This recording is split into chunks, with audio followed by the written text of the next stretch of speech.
Karibu tena kutufata hapa kwenye kipindi yetu ya Jioni Njema pamoja na Centre de la Parole Lumière du Monde, na tunakupenda sana. Mimi ni wako, ni mtumishi wa Mungu Alain Ilombe, na siko mwenyewe hapa, tuko na mwinjilisti wetu ambaye atatupatia leo neno kwa jioni ya leo. Hii ni kipindi yako ya Jioni Njema, na tunakuwa na andiko letu ambalo inabeba hii kweli kipindi ni Zaburi 4 pia mstari wake wa 8.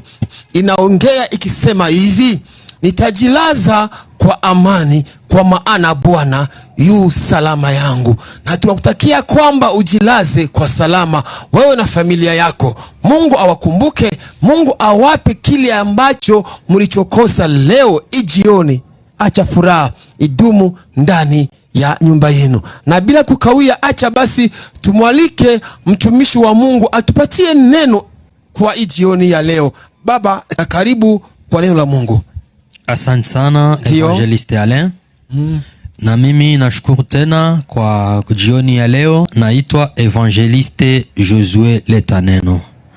Na katika magharibi ya leo tutazungumzia sisi wote ndani ya kitabu cha Matendo ya Mitume 3:1 yake na kushuka.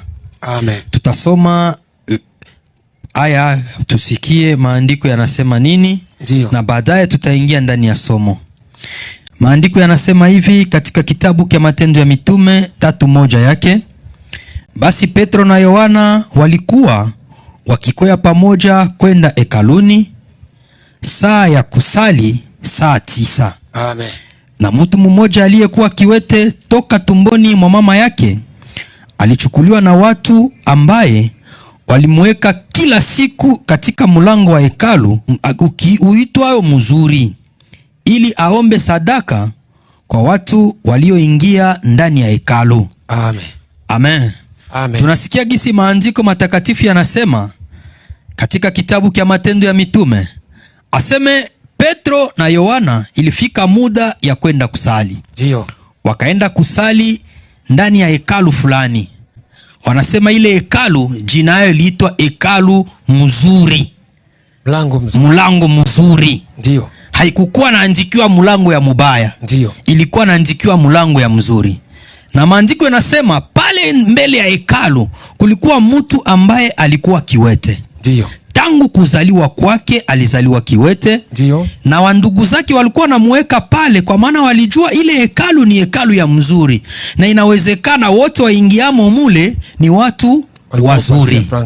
Wataingia mule, watampatia ule mtu pesa. Ndio. Lakini cha kushangaza, alienda pale miaka na miaka, lakini ule mtu hakupata kile alikuwa anahitaji kabisa. Ndio. Bwana Yesu asifiwe sana. Amen. Aseme ilifikia wakati Petro na Yohana wakaenda kusali.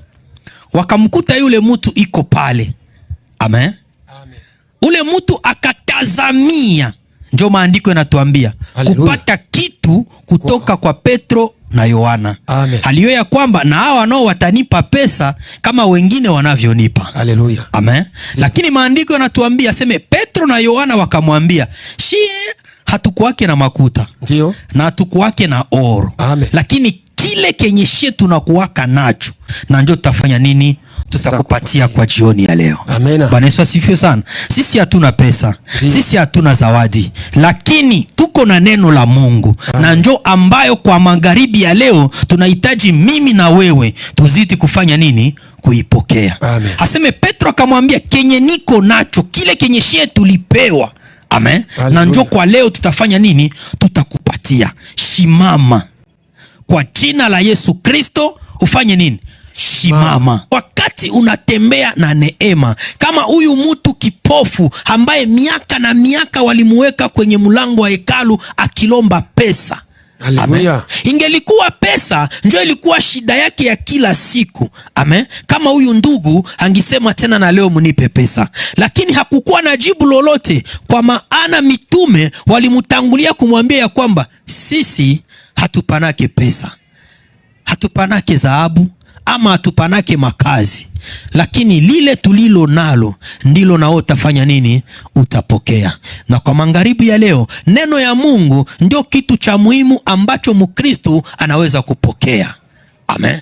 Na maombi ndio silaha kubwa ambayo mtumishi wa Mungu anapaswa nini? Anapaswa kuishi nayo. Yule mtu wakati alipopata kupona, aseme na mara moja na akaingia ndani ya ile hekalu. Haleluya. Ijapokuwa wakati alikuwa kiwete, alikuwa na ikala nje. Ndio. Kwa maana sheria ya hekalu haingi muitikia afanye nini?